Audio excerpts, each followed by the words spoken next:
కవిత గారికి బెయిల్ రావడం అనేది ఇది మేము ముందు నుంచి ఊహించి చెప్తున్న మాటనే.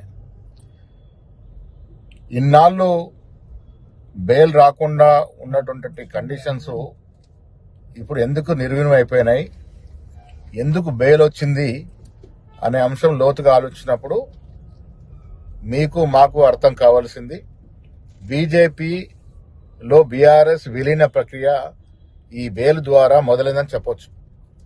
మేము ముందు నుంచి చెప్తా ఉన్నాం, గత 10 ఏళ్లుగా బీజేపీ బీఆర్ఎస్ పార్టీ చీకటి ఒప్పందంలో ఉన్నారు.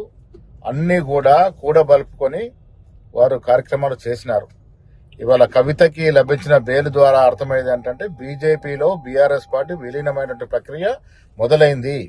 ఇది బాహటంగా వాళ్ళు ఇప్పుడు ఒకటై ముందుకు వెళ్ళాలని నిర్ణయించుకున్న దరిమిలానే ఈ బెయిల్ వచ్చింది.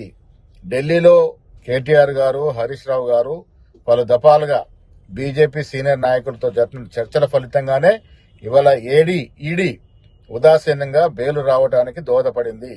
సో తెలంగాణ రాష్ట్ర ప్రజలు అర్థం చేసుకోవాల్సింది, ఈ రాష్ట్రంలో అధికారంలో ఉన్న కాంగ్రెస్ ప్రభుత్వానికి, రేవంత్ రెడ్డి గారి నాయకత్వానికి ఇబ్బందులు పెట్టడానికి బీజేపీ బీఆర్ఎస్ పార్టీ కూడగలుపుకొని ముందుకెళ్తున్న తరుణంలోనే ఇవాళ ఈ కవిత గారికి బెయిల్ రావడం అనేది ఇది మేము ముందు నుంచి ఊహించి చెప్తున్న మాటనే. ఇన్నాళ్ళు బెయిల్ రాకుండా ఉన్నటువంటి కండిషన్స్ ఇప్పుడు ఎందుకు నిర్వీణం అయిపోయినాయి, ఎందుకు బెయిల్ వచ్చింది అనే అంశం లోతుగా ఆలోచించినప్పుడు మీకు మాకు అర్థం కావాల్సింది బీజేపీలో బీఆర్ఎస్ విలీన ప్రక్రియ ఈ బెయిల్ ద్వారా మొదలైందని చెప్పొచ్చు.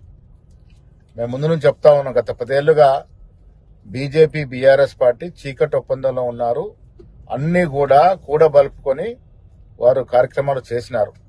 ఇవాళ కవితకి లభించిన బెయిల్ ద్వారా అర్థమైంది ఏంటంటే బీజేపీలో బీఆర్ఎస్ పార్టీ విలీనమైనటువంటి ప్రక్రియ మొదలైంది.